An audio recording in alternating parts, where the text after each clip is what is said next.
Hello everyone, this is Dr. Shilpi Sharma. Welcome back to my channel Holistic Healing. Previous video में हमने बात की थी कि थायराइड में कौन सी एक्सरसाइजेज, योगा पॉस्चर्स, मरमा मसाजेस करने से थायराइड को हील किया जा सकता है। अगर आपने वो वीडियो नहीं देखी है तो आप डिस्क्रिप्शन बॉक्स में दिए गए लिंक पे क्लिक करके उस वीडियो को देख सकते हैं। इस वीडियो में हम बात करेंगे कि कौन सी डाइट थायराइड को हील करने में हेल्प करती है, हमें क्या अवॉइड करना चाहिए और थायराइड से जुड़े हुए कुछ मिथ्स के बारे में। तो इस वीडियो को एंड तक देखें और ज़्यादा से ज़्यादा लोगों से शेयर करें। आप में से बहुत सारे ऐसे थायराइड के पेशेंट होंगे जो ऑलरेडी डाइट ले रहे होंगे और साथ में बढ़िया से बढ़िया सप्लीमेंट ले रहे होंगे, बट फिर भी ना तो आपका हेयर फॉल रुक रहा होगा और ना ही आपका वेट रिड्यूस हो रहा होगा। अगर होता भी होगा तो आप वापस पुट ऑन कर लेते होंगे। आप जानते हैं कि ऐसा क्यों हो रहा है? इसका कारण है आपके चैनल्स का ब्लॉक होना। अगर आपकी बॉडी के चैनल ब्लॉक हैं, उस केस में आप कितनी ही बढ़िया डाइट ले लें, कितने ही बढ़िया सप्लीमेंट ले लें, लेकिन उनका आपकी बॉडी पे उतना अच्छा असर नहीं होगा, उसका इफ़ेक्ट बहुत कम हो जाएगा। तो सबसे पहले ज़रूरी है बॉडी को डिटॉक्स करना। जितनी ज़्यादा बॉडी क्लिन्स रहेगी, जितने ज़्यादा चैनल्स ओपन रहेंगे, उतने ज़्यादा अच्छे से आपकी डाइट और न्यूट्रिएंट एब्जॉर्ब होंगे। तो आइए सबसे पहले बात करते हैं डिटॉक्स के बारे में। 3 तरह से आप अपनी बॉडी को डिटॉक्स कर सकते हैं, जिसमें सबसे पहला है पंचकर्म थेरेपी के थ्रू। पंचकर्म थेरेपी में आप सेलुलर लेवल पे अपनी बॉडी को डिटॉक्स करते हैं, यानी कि सूक्ष्म से सूक्ष्म चैनल भी आपका क्लियर हो जाता है। इसमें करते क्या है बेसिकली, इसमें पेशेंट को इंटरनली घी पिलाया जाता है और एक्सटर्नली बॉडी मसाज की जाती है। कहने का मतलब है कि पेशेंट को पूरी तरह से लुब्रिकेट किया जाता है ताकि हर एक सेल में से टॉक्सिन रिलीज होकर स्टमक में आ जाए। जब वो टॉक्सिन स्टमक में आ जाते हैं, उसके बाद उन्हें नियरेस्ट रूट से बाहर निकाल दिया जाता है। कुछ पेशेंट्स में वमन के थ्रू यानी वॉमिटिंग के थ्रू, और कुछ पेशेंट्स में विरेचन के थ्रू यानी परगेशन के थ्रू टॉक्सिन्स को बाहर निकाल देते हैं। उसके बाद पेशेंट को सीधा ही हम नॉर्मल डाइट पे नहीं डालते। इसके बाद संसर्जन क्रम होता है, जिसमें कि पहले आप लिक्विड डाइट देते हैं, फिर सेमी सॉलिड डाइट देते हैं, उसके बाद फिर आप उन्हें सॉलिड डाइट पे डालते हैं, मतलब कि आप उसके बाद नेचुरल डाइट पे आ जाते हैं। ऐसा करने से आपकी डाइजेस्टिव पावर बहुत ज़्यादा स्ट्रांग हो जाती है, आपको प्रॉपर भूख लगने लग जाती है और आपका डाइजेशन नॉर्मल हो जाता है। जो लोग पंचकर्म नहीं करा सकते वो हमारे सेकंड मेथड से डिटॉक्स कर सकते हैं, जो है फास्टिंग। हमारी बॉडी हर समय डाइजेशन में लगी रहती है क्योंकि हम सारा दिन खाते रहते हैं, हमारी बॉडी को हीलिंग का टाइम ही नहीं मिलता। तो फास्टिंग करने से आपकी बॉडी हील करना शुरू कर देती है। फास्टिंग करने से ना केवल बॉडी के चैनल्स ओपन होते हैं, इससे वेट लॉस होना शुरू हो जाता है, आपकी इम्यूनिटी इंक्रीज होती है, ये एंटी एजिंग का काम करती है, इवन आपके न्यू ब्रेन सेल बनने शुरू हो जाते हैं। तो देखा आपने फास्टिंग के कितने ज़्यादा फायदे हैं। तो आइए जानते हैं फास्टिंग आपने करनी कैसे है।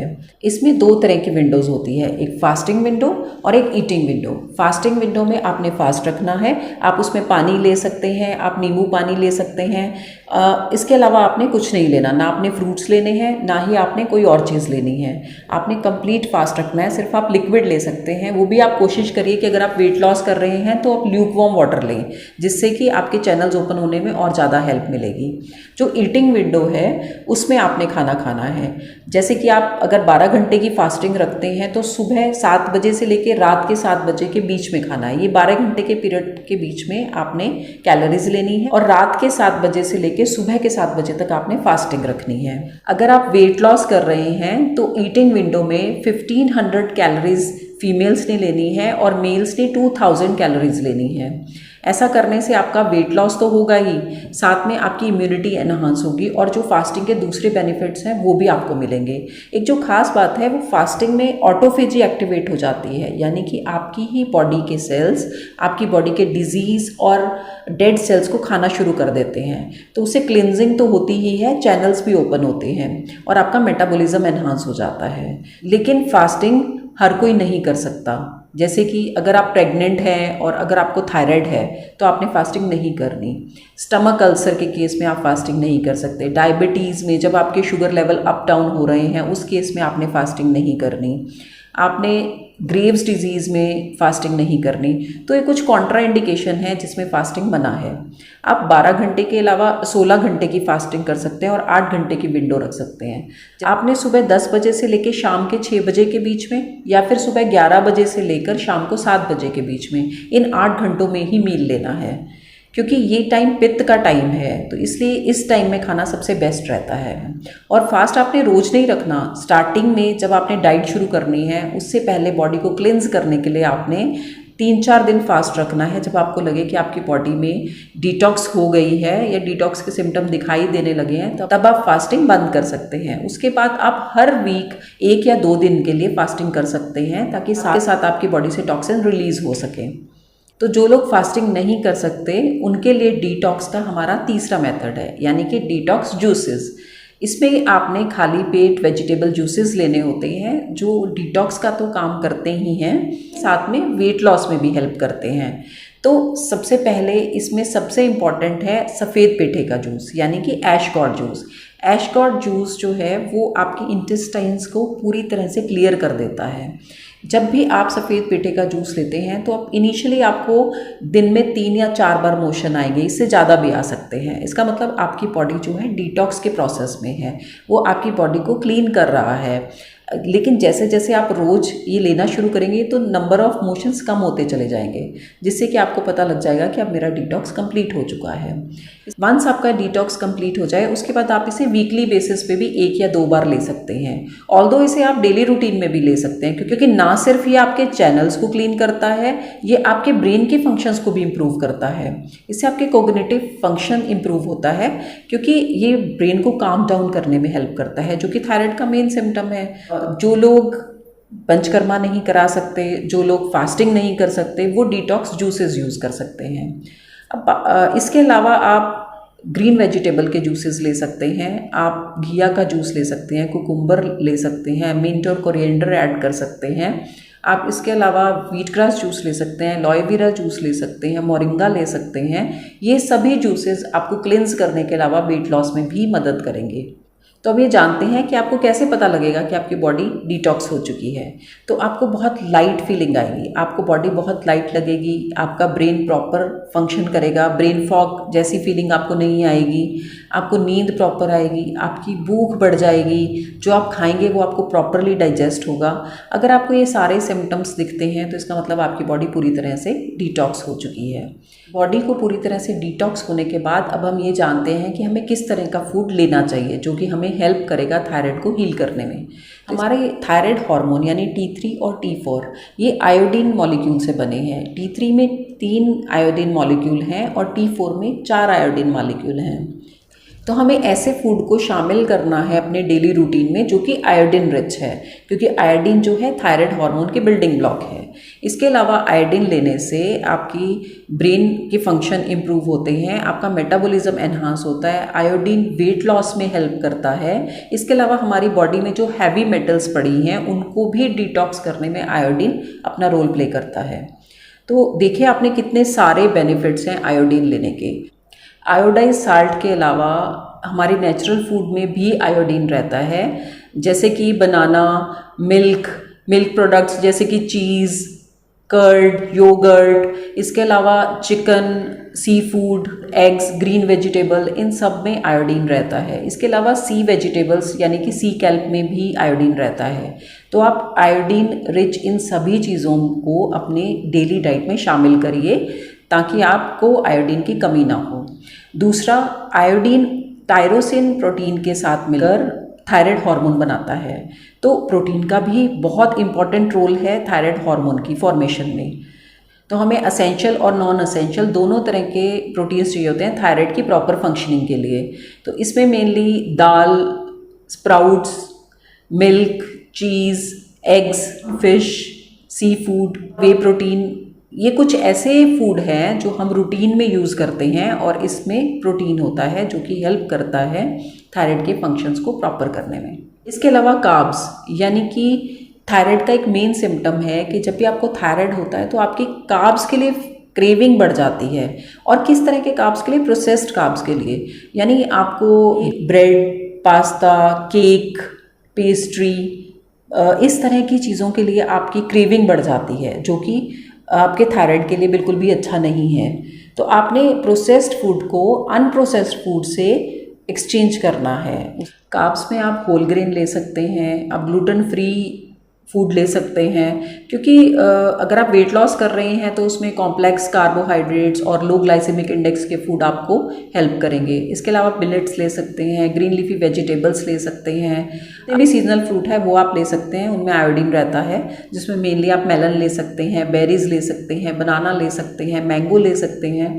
तो ये सारे फ्रूट्स आप अपनी डेली डाइट में इसको शामिल करिए, इससे थायराइड को हील होने में हेल्प मिलेगी। नेक्स्ट है फैट्स। एक्चुअली रिसर्च में पाया गया है कि सैचुरेटेड फैट्स को लेने से और एडिक्वेट अमाउंट ऑफ प्रोटीन को लेने से आपके थायराइड का फंक्शन इम्प्रूव होने लगता है। तो फैट्स में आप कोकोनट ऑयल ले सकते हैं, इनमें फाइबर रहता है और ये मीडियम चेन ट्राइग्लिसराइड है। कोकोनट में प्रेजेंट लॉरिक एसिड जो है वो थायराइड के फंक्शन को प्रॉपर करने में हेल्प करता है। इसके अलावा ऑलिव ऑयल ले सकते हैं और A2 काऊ का जो है घी आप यूज़ कर सकते हैं, उसको अपनी डाइट में शामिल करिए, क्योंकि जो थायराइड है उसका एक मेन सिम्टम है कॉन्स्टिपेशन और ड्राई स्किन। तो होता क्या है, बेसिकली लुब्रिकेशन कम होने की वजह से पेशेंट कॉन्स्टिपेटेड रहता है। तो जब आप प्रॉपर फैट लेंगे तो उससे लुब्रिकेशन प्रॉपर होगा और कॉन्स्टिपेशन की प्रॉब्लम खत्म हो जाएगी, और ड्राई स्किन में भी इसके बहुत अच्छे रिजल्ट देखने को मिलेंगे। आयुर्वेद में भी कुछ फूड रिकमेंडेड हैं जो कि थायराइड में लेने चाहिए, जिसमें सबसे पहले है वाटर क्रेस यानी जलकुंभी। इसको आप सूप की फॉर्म में या फिर आप सैलेड की फॉर्म में खा सकते हैं। ये थायराइड को हील करने में हेल्प करती है। इसके अलावा है वाटर चेस्टनट यानी कि सिंघाड़ा। सिंघाड़े को आप फ्लोर की फॉर्म में या सिंघाड़े को फ्रूट की फॉर्म में आप कंज्यूम कर सकते हैं, लेकिन क्योंकि इसकी तासीर गर्म होती है तो इसको सर्दियों में यूज़ किया जाता है। इसके अलावा कुटकी यानी कि लिटिल मिलेट, इसके थायराइड में बहुत अच्छे रिजल्ट्स देखे गए हैं, आप इसको भी अपने फूड में शामिल कर सकते हैं। इसके अलावा कांचनार जो प्लांट है उसके फ्लावर जो होते हैं उसको आप अपनी डाइट में शामिल करिए। उसको आप उसकी सब्जी बना सकते हैं, आप उसको सूप बना सकते हैं, उसकी डिकॉक्शन बना सकते हैं, उसकी हर्बल टी बना सकते हैं। आप किसी भी फॉर्म में आप उसको अपनी डाइट में ऐड करिए। इसके अलावा कुल्थ की दाल जो है वो थायराइड के पेशेंट्स में हेल्प करती है अमाइनो एसिड्स को एसिमिलेट करने में। तो आप इसको वीक में 1 या 2 बार आप कुल्थ दाल ज़रूर बनाइए। आप इसको स्प्राउट कर सकते हैं, आप इसको दाल की फॉर्म में बना सकते हैं, सूप बना सकते हैं, इसको किसी भी फॉर्म में अपनी डाइट में शामिल करिए। ये सभी फूड आपको हेल्प करेंगे थायराइड को हील करने में। तो आइए अब जानते हैं कि हमें कौन से फूड अवॉइड करने हैं। हमें मेनली प्रोसेस फूड अवॉइड करने हैं, क्योंकि प्रोसेस फूड, जंक फूड, ये सब ऑटो इम्यून डिजीज़ यानी कि हशीमोटो के लिए रिस्पॉन्सिबल होते हैं। तो आपने प्रोसेस फूड नहीं लेना है। दूसरा, आपने रेफ्रिजरेटेड वाटर और फूड यूज़ नहीं करना, क्योंकि आप ऑलरेडी थायराइड के पेशेंट में एपेटाइट लो होती है, मेटाबॉलिज्म स्लो होता है। तो अगर आप रेफ्रिजरेटेड फूड लेंगे तो एपेटाइट और ज़्यादा कम हो जाएगी। इसकी जगह आप ल्यूकवार्म वाटर लीजिए, आप ताज़ा बना हुआ खाना खाइए। इसके अलावा आपको स्टिमुलेंट जो है वो यूज़ नहीं करने, यानी आपने टी और कॉफ़ी अवॉइड करनी है। इसकी जगह आप ग्रीन टी ले सकते हैं, आप नॉर्मली लेमन वाटर ले सकते हैं, कोकोनट वाटर ले सकते हैं, वो आपके लिए बहुत अच्छा है। आपने ओवर ईटिंग अवॉइड करनी है, क्योंकि ऑलरेडी एपेटाइट लो है, तो जो आप खा रहे हैं वो प्रॉपर्ली डाइजेस्ट नहीं होगा। इसके लिए आपको स्मॉल और फ्रीक्वेंट मील्स लेने हैं, ताकि जो आप खाएं वो प्रॉपर्ली डाइजेस्ट हो सके, और जब आपको भूख लगे तभी आप खाना खाएं। इसके साथ साथ आपने लेट नाइट फूड भी अवॉइड करना है। कोशिश करिए कि सोने से 2 घंटे पहले आप लास्ट मील ले चुके हों। इसके अलावा आपने प्लास्टिक और एल्यूमिनियम के वेसल्स को आपने यूज़ नहीं करना, क्योंकि ये थायराइड के रिसेप्टर्स की फंक्शनिंग को डिस्टर्ब कर देते हैं। इसकी जगह आप अर्दन पॉट यूज़ कर सकते हैं, यानी मिट्टी के बर्तन आप यूज़ कर सकते हैं, आप ग्लास यूज़ कर सकते हैं, आप स्टील के बर्तन यूज़ कर सकते हैं, बट आपने एल्यूमिनियम और प्लास्टिक को यूज़ नहीं करना है, क्योंकि थायराइड की प्रॉब्लम में इनका भी बहुत बड़ा रोल है। अब बात करते हैं हम थायराइड से जुड़े हुए कुछ मिथ्स के बारे में, जिसमें सबसे पहले है क्रूसीफेरस वेजिटेबल, यानी कि कैबेज, कॉलीफ्लावर, ब्रोकली, ऐसे फूड जो हैं गॉइट्रोजेनिक होते हैं, इसलिए इसको मना किया गया है खाने के लिए। बेसिकली आपने रॉ फॉर्म को अवॉइड करना है, लेकिन आप इसकी कुक्ड फॉर्म ले सकते हैं। आप इसकी सब्जी बना के खा सकते हैं, इसको स्टीम कर सकते हैं, स्टर फ्राई कर सकते हैं, लेकिन आपने इसे रॉ फॉर्म में कंज्यूम नहीं करना। दूसरा है पीनट्स। पीनट्स भी आपने रॉ फॉर्म में कंज्यूम नहीं करनी है, आप उसको रोस्ट करके यूज़ कर सकते हैं। तो पीनट्स आप थायराइड में आराम से यूज़ कर सकते हैं। तीसरा है सोय प्रोडक्ट। तो आपने सोय को टोफू की फॉर्म में, सोय मिल्क की फॉर्म में आप कंज्यूम कर सकते हैं, लेकिन सोय ग्रेन्यूल्स की फॉर्म में आप उसे यूज़ मत करिए। इसके अलावा हिमालयन पिंक सॉल्ट को बहुत सारे लोग कहते हैं कि आप थायराइड की फंक्शनिंग को इम्प्रूव करने के लिए यूज़ करिए। मैं आपको ये बताना चाहूँगी कि हिमालयन पिंक सॉल्ट में आयोडीन नहीं होता। तो आप उसमें 84 ट्रेस मिनरल्स होते हैं जो आपको हेल्प करेंगे थायराइड की फंक्शनिंग में, बट आप इसको आप नॉर्मल टेबल साल्ट के साथ यूज़ करिए।